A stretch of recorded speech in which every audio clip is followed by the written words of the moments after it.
IVM.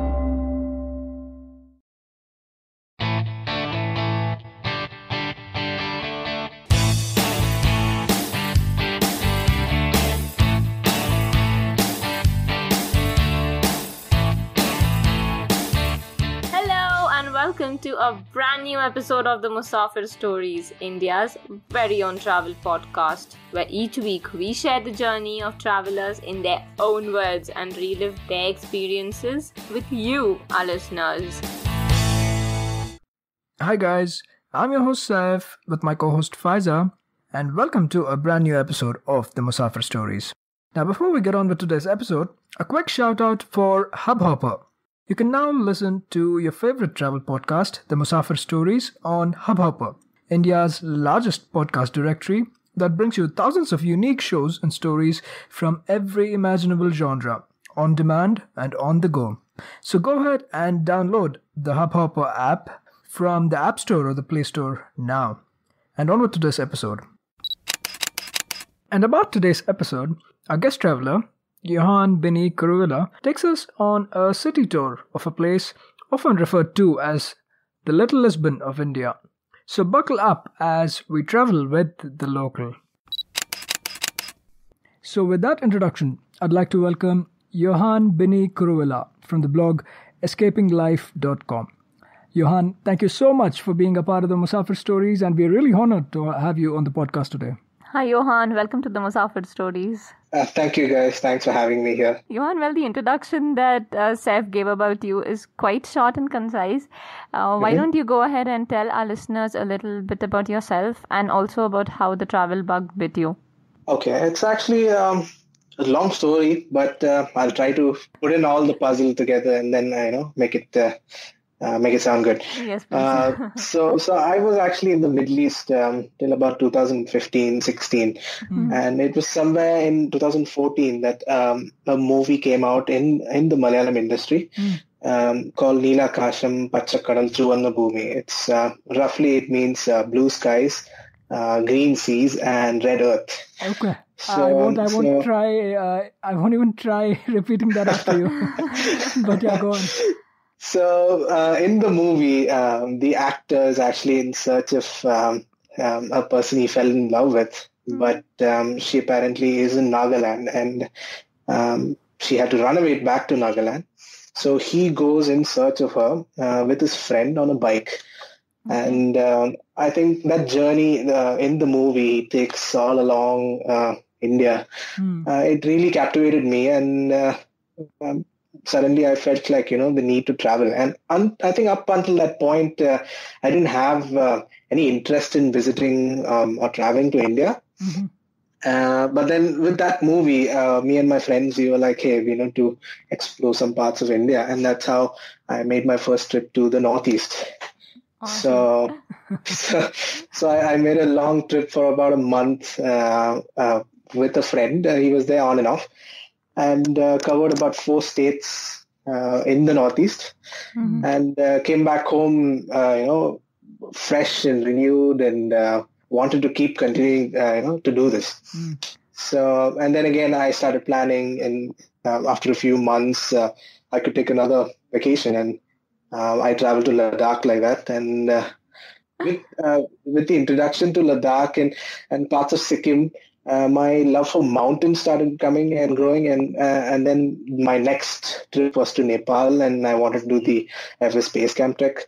I went and did that with a lot more extensions to it, climbing a few extra mountains and things like that. And I think by the end of 2016, I was unhappy with the kind of job I was doing, because I was earning quite a good salary and things like that, but this need to travel and to explore just kept bugging me. And one fine day I quit my job, and I decided to come back to India. That brought me to India. And through this journey, I think while I was traveling to all these places, I started a blog because my friends started telling me to, your stories are like too much. And I think starting a blog would be a good idea, so you can put them all there and the pictures and things like that. So that's how escapinglife.com came about. Lovely. It's been a wonderful journey so far, I'm sure. And so, Johann, now that you've already managed to inspire us quite a bit with your radical way of traveling.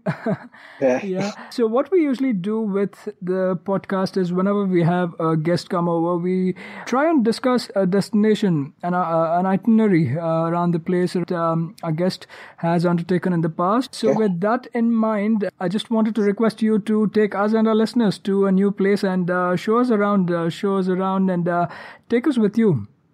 Okay, sure. So the place I want to show everyone is, of course, my hometown. That is Kochi. Okay.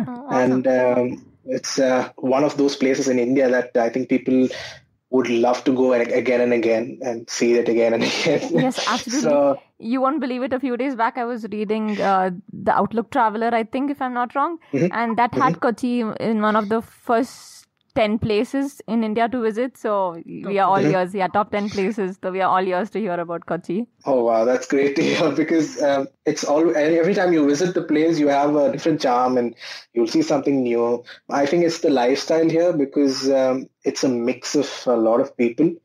And so each time you come, you'll discover something new. And brilliant. So we are very glad that on this episode we get to travel like a local, right? Because you are from there as well. Of course. It is your hometown as well. So what would you suggest in terms of like an optimum itinerary for somebody to come check out Kochi? What would you suggest, Johann? How long of itinerary should it be? So you can have an itinerary from 1 to 3 days, I think. Okay. That's like the best time you need to explore Kochi. And if you can club it up with trips to Alleppey and Munnar and places like that. But I would recommend 2 days as the ideal. Okay. So it's 1 to 3. 2 is like ideal to explore Kochi. But if you want to spend more time, try the food and things like that, then probably you can do it all in about 5 days to a week. Okay, perfect. And which time of the year would you suggest our listeners to travel to the place? Yeah, so Kochi is teeming with tourists and travelers. I think between September and February. This is like the time when the rains are waning and then the little cold weather starts to pick up and humidity goes down up until February, and then again the heat picks up and all that happens. So it's between September and February, which is very ideal to visit Kochi. Okay, cool. So just for the uninitiated and some of us who have been living under a rock, I quickly just want to call out where exactly Kochi is. So it is a port city on the western borders of Kerala, so basically towards the Arabian Sea. And it has some significant or very prominent history as well in the past. So, Johann, why don't you just give us a quick rundown of like the different people who have ruled the city, etc. So, could you please share some insights into that? So, Kochi was actually a small village up until 1341. Or rather, I'd say till the 1500s, it was still a small village. In 1341, there was a cataclysmic event like a tsunami which happened, and one of the rivers flooded, which paved a new harbor, a new port to dock ships. That's what we have Kochi now. But before that, there was a city called Muziris. In local, we say Muchiri. This was a famous town. It was known for about 2 millennia or so. Egyptians used to come there. Romans used to come there. They used to trade, and a lot of trade used to happen through that city. But with that flood, that city got washed away, and all the people who were living in those areas surrounding that city moved towards Kochi because they found it a natural harbor and could move their trade there. So it was actually initially the Chinese, because a lot of trade used to happen with the East in that point of time. So the Chinese were the first ones to actually probably settle around here and do trade. After the Chinese, then the Jews and the Arabs from Muziris followed and settled here. Okay. And I think by 1500s, you all know the story of Vasco da Gama, who came to India in search of a trade route from Europe. Eventually, he came to Kochi and established a fort here, which is now known as Fort Cochin, but back in the day it was known as Fort Emmanuel, named after the king of Portugal at that point of time. Oh, okay, interesting. And this land was gifted by the king of Kochi. They were allowed to build a fort and bring their people and trade with Europe and things. That's what brought about the colonial influence at that point of time. After the Portuguese in 1663, they were overthrown, and the Dutch took over this fort. For about a period of 130 years. The Dutch ruled the fort.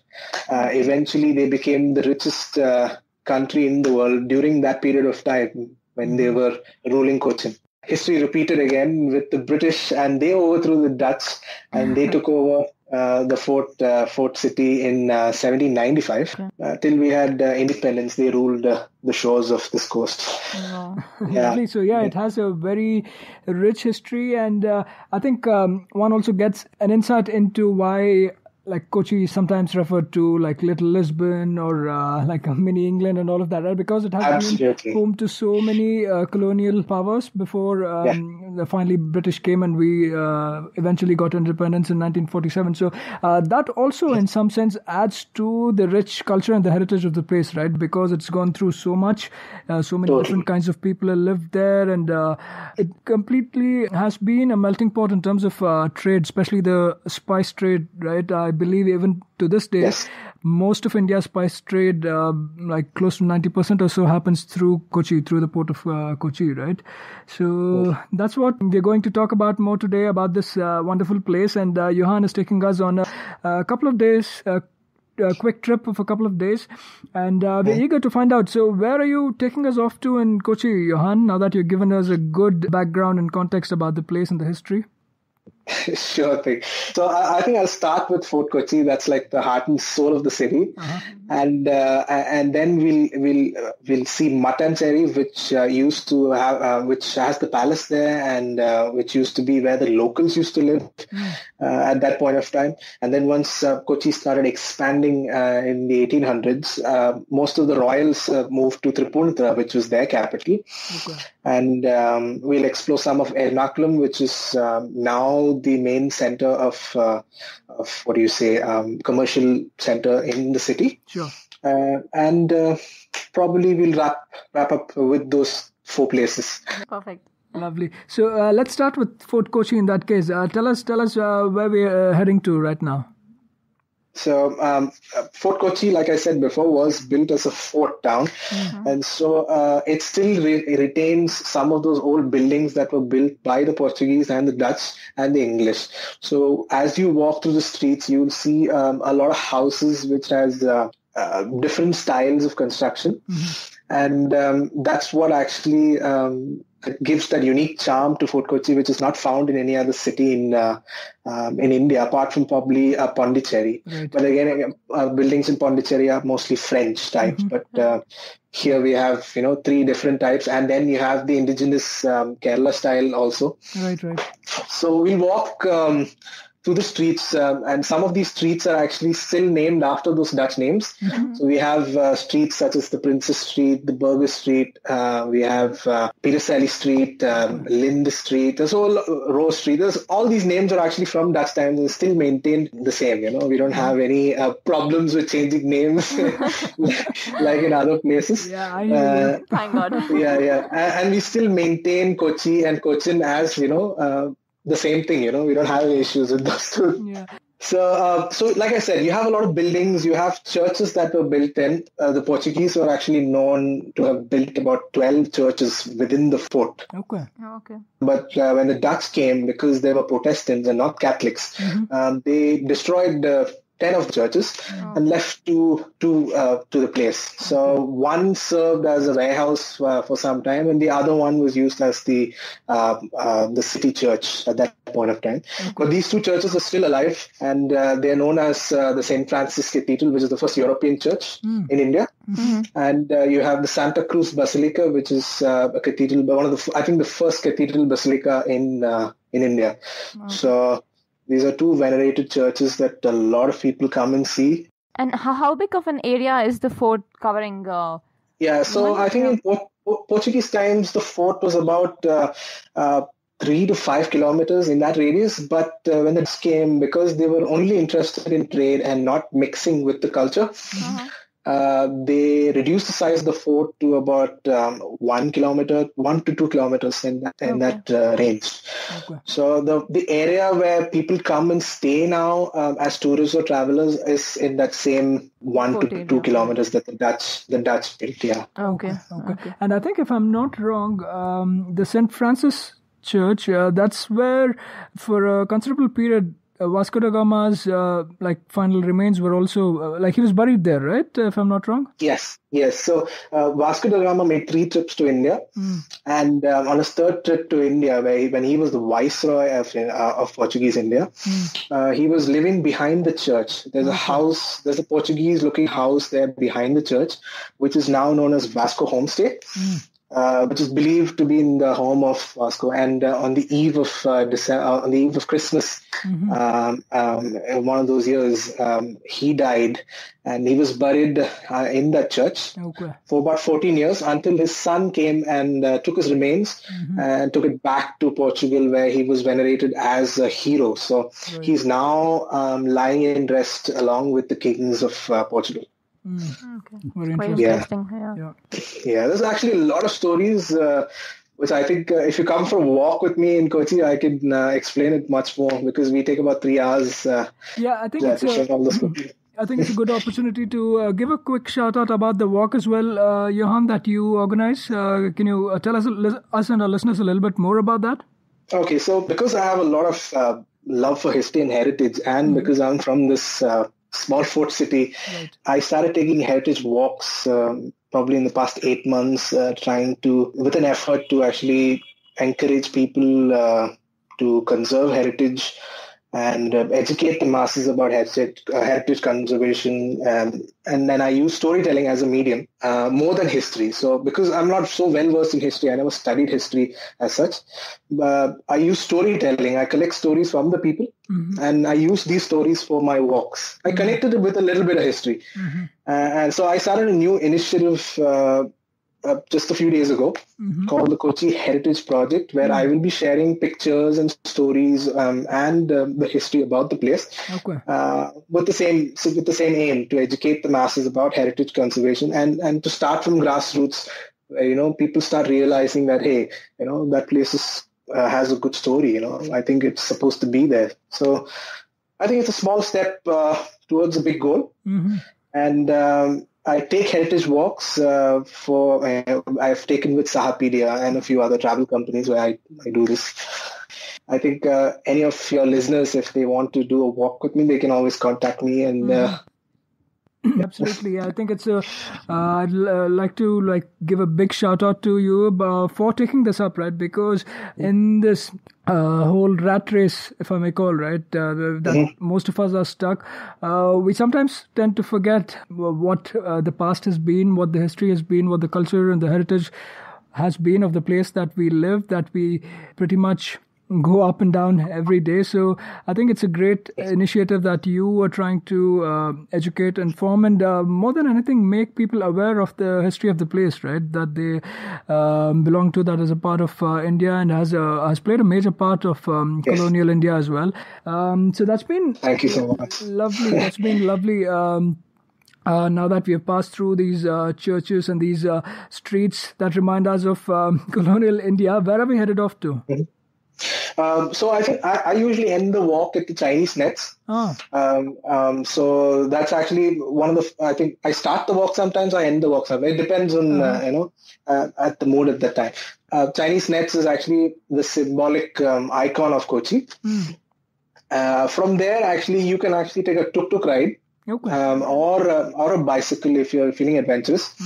And you can go through the meandering streets for about 2 kilometers towards Mutton Cherry, which is where the locals lived. So there is actually a street called Bazaar Street, which used to be the market, retail market in those days when the spice trade used to happen, and all the shops and everything used to be on this road. This is a narrow road which is along the coastline, and even now you would see Dutch warehouses from those times. And most of these places have been converted into wholesale shops now, where they store goods most of the time. But back in the day, it used to be teeming with life because there used to be these ketuvellums. Ketuvellums are what you see as houseboats now, were used for cargo back in those days. Oh, okay. So these ketuvellums used to come and park unloading their goods to these warehouses. And this is where they used to, separate and, store all those goods in those times.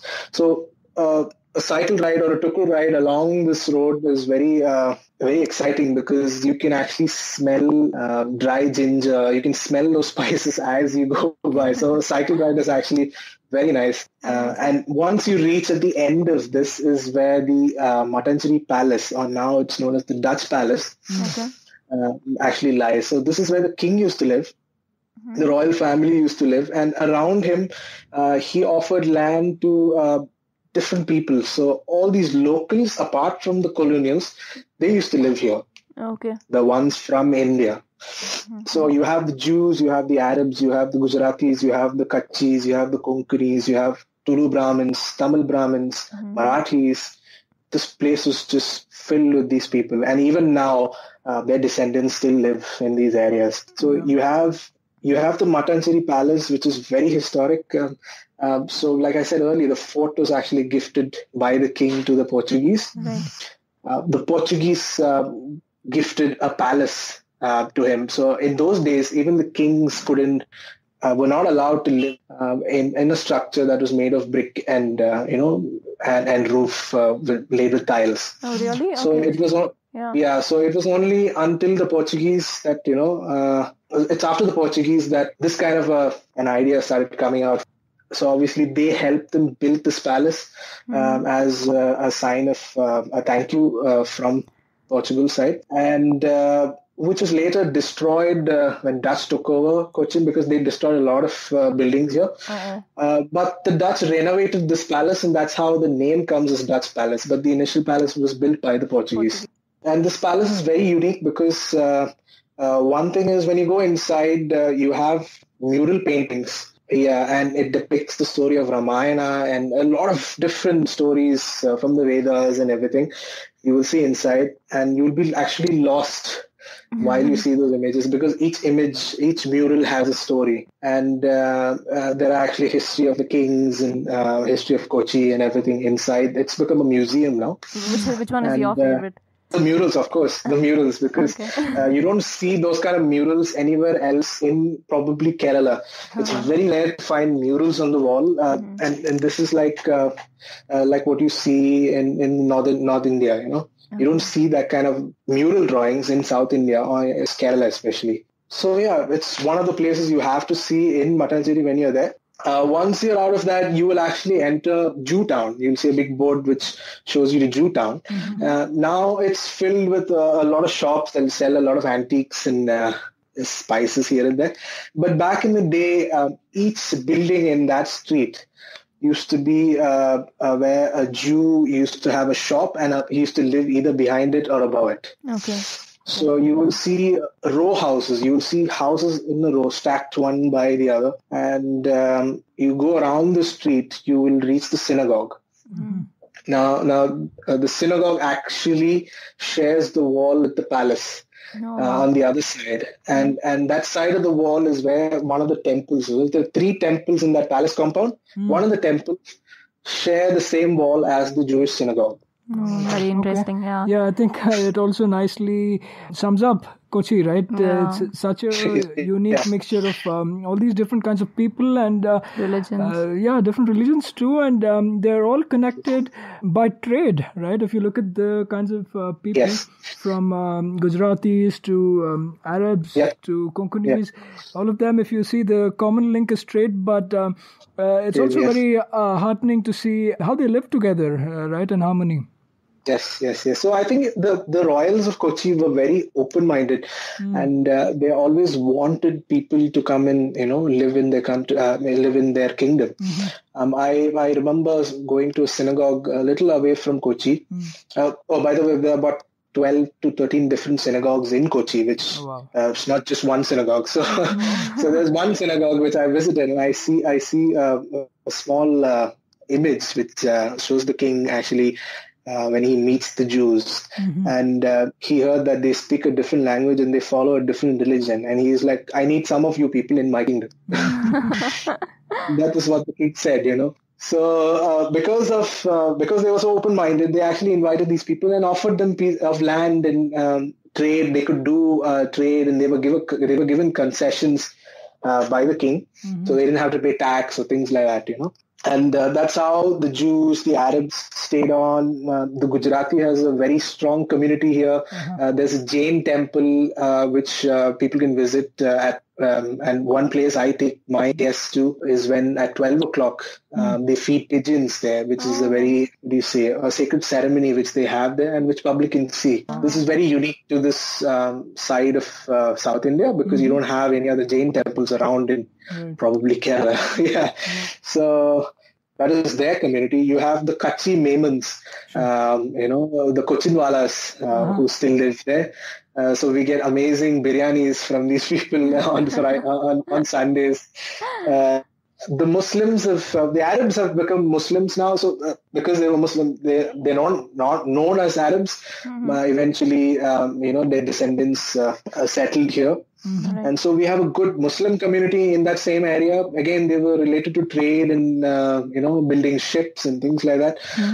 We have Marathis who are very less right now, but back in the day, they used to have a good Marathi community living here as well. And that's perfect. That's like a melting pot actually right there.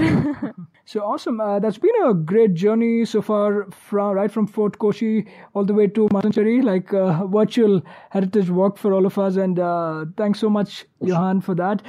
Is there more to the place, to Matancheri, before we head on to our next pit stop? So like I said, Matancheri is all about the community. Well, I think I just want to take you back to Fort Kochi for a bit. Okay. Because this is one place a lot of people go to when they are visiting Kochi. It's the Kerala Kathakali Center in Fort Kochi. So their shows start at 6 p.m. Go on till about 7:38. Where they have Kathakali show and the Kalari Fight show. So Kathakali is again an indigenous dance form that is prevalent in Kerala. So Kathakali means story, Kali means play. So these are short plays which actually dramatizes a lot of stories from the Vedas, the Ramayana and things like that, and of local things as well. So there's a show which happens there, and you know how the makeup for Kathakali happens. It's a long process. So if you actually go to that place a little earlier than 6 p.m., maybe 5:30, 5:45, you can actually see how they put on the makeup and how they get ready for the show. And this is one show that a lot of people who come to Kochi shouldn't miss. Even they're visiting Kochi, Right. So the tickets are easily available right there, or do we need to book online? You can, I think, book it online, or you can book it there as well, because there's no. They have a big hall there, and it can accommodate a lot of people, so you can buy the tickets. If you go a little in advance, you can buy the tickets, or at the venue as well. You can. Okay, perfect. Cool. So from there we'll actually go to another side of Kochi, which is comparatively newer to Fort Kochi and Matancheri, which is Tripunithura. Okay. So Tripunithura is actually the cultural capital of the place, and this is where a lot of the royals used to live and still live. The entire area is actually a fort. Just like Fort Kochi, it was known as the Tripunithura Fort, and it was around a temple called the Sri Purnatrayasa Temple. So a lot of these houses which you see in this area are actually royal houses. So even now, if you go to some of the streets, you'll see Palace 1, Palace 2, Palace 3, Palace 4. Each of those houses are owned by the royals. Johann, when you say the royals, right, these are like the descendants of the same royals that lived through the times since the Portuguese came and everything, or Yes, okay. of course. The Kochi royal family is actually descendants of the Perumals, which used to live during Chera times. Okay, The Cheras used to live in Kerala. Yeah, so the Kochi royal family is a direct lineage from those people, the Perumals. And those descendants who live here are actually descendants of those kings in that family that used to live at that moment. Okay, cool. Go on. Yeah, so in Tripunithura, around this fort, we have a magnificent palace, which is actually bigger than the palace we see in Mattancherry. Okay. But a lot of people don't visit this place because it's far further out from the city. It's about 10 kilometers from the city. Okay. But this is actually a huge palace. It's built on top of a hill, so it overlooks the entire area over an area of 51 acres of land. Okay, that's a lot. Yeah, there are 49 buildings inside this campus, and all of them built according to the traditional Kerala architecture. So this has all along been just the royals, right? It doesn't have a Dutch or a Portuguese influence, right? It's been just the royals. No. Here. Okay. So this is indigenous local area. So only these people used to live, and the people who used to take part in temple ceremonies, and those people who work at temples and all used to live around. Yeah, like the Nambudris and the Nayars, who are soldiers for the kings. These are the kind of people who used to live here. So even in terms of architecture, it would be a completely different setup to what we've seen so far, right? In Fort Kochi and then Mattancherry. Yeah, but one of the things which we've taken from these colonial powers is that their style of architecture has been helpful for the Indian style as well. Okay. So because of the hot, humid environment we have along the coast, some of the improvements with the Dutch and the Portuguese brought into the construction were actually very good, because they are the ones who introduced slope roof. Right. They are the ones who introduced large windows, sure. And these were linear type of windows. So, and this mixed with traditional Kerala style, which is called Tachu Sastram. So it is a kind of form of carpentry where you build things according to a certain way. This palace is actually built in that style, but they used a lot of elements from English and Dutch. That style as well. So they called in engineers who could build that way, and they introduced a lot of. So you'll see windows, Dutch windows, British arches, these kind of things in the palace right now, which is now a museum again. Okay. It's known as the Archaeological Museum. So a lot of things from the royal family and their history, which is displayed there. Even the crown is displayed there. There's actually a hall which is very commemorative, because this is where it was decided that Kochi will join the Indian Union, and Kochi was the first state to join the Union. I would recommend this place for a lot of people to visit who loves history and heritage. Around the place we have the Purnatrayasa temple. Okay. Yeah, it's one of those most important temples in Kerala. Okay. It is dedicated to the royal deity, which is Mahavishnu. And so in November, they have a festival here called Vrishchikotsavam. Okay. So Vrishchikotsavam is actually a festival for about a week's time. And they have something called the Ezhunalappu. Ezhunalappu is actually to bring elephants. They call elephants. So they have decorated, caparison elephants wearing those decorative masks on them, and they'll hold the deity on top, and they have a procession with drum beats and a lot of things. It's known as a melam in Malayalam. That would be beautiful to look at also. Yeah. So a lot of people have heard of Thrissur Puram, which is quite famous. Sure. But this is also quite famous in this part of the town. And in Kerala, actually, a lot of people come just to visit the temple at this time in around November, December. Okay. And they have a lot of programs happening there, all-nighters, where you have these chenda melams, where you have these drum melams. And you can probably walk into a royal and speak to him as well, because there'll be a lot of royal families just coming down, because this is a royal festival. And so you will see elephants, and you can see a lot of traditional art forms. So you will have, again, the Kathakali and a lot of those art forms being displayed here. It's a very good time Again, it falls during the tourist season. Okay. So that is Tripunithra. From here, I think I'll go back to Ernakulam, which we didn't cover earlier. Okay. So Ernakulam is also another part of Kochi, which when Kochi developed, they spread out from Fort Kochi and Mattangi towards Ernakulam and other places. In Ernakulam, we have the harbour and a market called Broadway. The market until the Dutch times were located in Mattancherry, but in British times, they built a new island, a man-made island, which is the largest man-made island in India, called Wellington Island.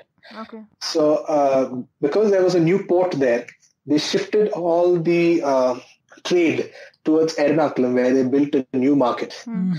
And so all the retail shops and all the people who used to live in Mattancherry started migrating towards Ernakulam. And so even now you can see there are 2 synagogues in this area. There's again another Konkani temple which is in the area. The area itself is named after a Konkani known as Shenoy. Okay. So this is where a lot of things used to happen. It's a post 1800s when the British were ruling Kochi. They built a market. There's also the first railway station in Kochi, which is located close to this market, which was built by the king at that time. Also, we have a walkway called the Broadway area, which is, again, used to be retail shops back in the day. Now we have wholesale shops selling spices, and there's a small market there, Ernakulam market, where a lot of people used to go and buy things till, I think, the 80s and the 90s. Almost everything used to be sold in this market. Even now, they have a good local produce market, and it used to be supported by a waterway where all these goods used to be brought by boats, like I said, the Ketualums. And but now it's not there anymore. But the government is going to review this thing again, and they're going to connect all the waterways to the metro, which is coming up now. I think eventually you can, catch a boat from the airport and go to Fort Kochi. It's going to be... Oh God, that'll be one of kind. I know. So, is there more to Ernakulam? Because it seems like, as you said, newly coming up and coming, and a little more of a modern part of the town, if I may say, because of the new establishments and the commercial establishments as well. Is there more to this, Johann? We have the Subhash Park, which used to be a park back in British times, which was known as Lord Irwin's Park at that point of time. But now it is known as Subhash Park, and it's one place where you can actually see the sunset, and you can. It's very clean. You can go sit there, lie on the grass, watch the lake. It's a very beautiful place to go hang out in. There's a walkway which stretches from there all the way to the market. Okay. So it is known as the Marine Drive. Okay. It's similar in name to the one in Bombay. Suppose it was built like that in the beginning. There's supposed to be a road which goes by, but eventually they got the idea of building a walkway rather than a driveway. So it's actually called the Marine Drive, where you can actually walk all the way. It's about 2 kilometers long to the other end, and there are a lot of stalls and shops and things like that on the stretch, which people can go and try out some local food and things like that. This is like proper Ernakulam town. There's also something called as a Lulu supermarket. Oh my God, yes. Which has come recently, which is also a tourist spot right now for the locals. Wow. Yeah, I think it's the biggest mall in India or something on those lines, right? Yeah, it's supposed to be the biggest mall in India, and even on a weekday, it's like fully packed. So it's one place I hate going, but owing to my minimalism and things like that, I don't go to shopping malls. Okay, I have one question, please. Is it almost like that, the Middle East wala Lulu supermarket, where you have that food counter where they sell all sort of cheeses and all that? Yes. And they do? Yeah. Oh my God, Chef, we are visiting this place. It's the same Lulu you see in the Gulf. It's the same guy, same owner. Yeah, I love that cheese, the murtadils they sell, and I don't know. Oh my God. Okay, we are coming So they have a separate food counter where you can buy cooked food. There's a separate bakery counter. There's a separate cheese counter. All that is the same. It looks just the same like how you see in the Gulf. Awesome. So, Johann, thank you so much. It's been such a wonderful journey for us. It literally feels like a virtual heritage tour you've taken us. tour of Kochi, and not just a heritage tour. You've also taken us to the newer parts of Kochi, right from the Marine Drive to the gigantic Lulu Mall, on a metro, on boats, on tuk-tuks, on every way possible. And you've given us this feel of the rich heritage, the culture, and the vibrancy of this lovely city, right, that Kochi is. And as Faiza said, you've been great at the job of selling the city and the rich culture and the heritage of the city to the people. We are already bought in, and we're looking up deals to... Thank you so much, Kochi, and we have to thank you for the time and the dedication you put into this, as well as the other projects you're doing. In addition to the heritage work, the Kochi Heritage Project as well. We will include the links to all of these projects in our show notes section. That way listeners will be able to go up and look up, find out more about this wonderful place that has in one way been in the center of the trading activity that India has been involved right from the colonial era. Thank you so much, Johann, and we look forward to following your work. Thank you so much. Thank you so much. Yeah. Thank you so much for having me here and with your listeners. I hope you guys make a trip to Kochi. And if you have any other requests, you can always inbox me, email me, whatever, and I can help you guys out. Yeah, Thank you so much, Johann. Thank you so much. You're welcome. Thank you. That was yet another great episode of the Musafir Stories. If you guys like the show, please subscribe to us on iTunes or Apple Podcasts, Audio Boom, Savan, Pocket Casts, Castbox, Stitcher, or any other podcasting app available on iOS or Android. Please do leave us a review on iTunes. It goes a long way in the show's discoverability. You can also follow us on Facebook, Twitter, or Instagram. We go by the handle The Musafir Stories. Or, if it suits you, you could email us at themusafirstories@gmail.com or visit our website at www.themusafirstories.com for more information. All of these links will be made available in the show notes section of each episode. So here's to more traveling, sharing, and inspiring. Stay tuned for our next episode. Until then, happy travels and goodbye.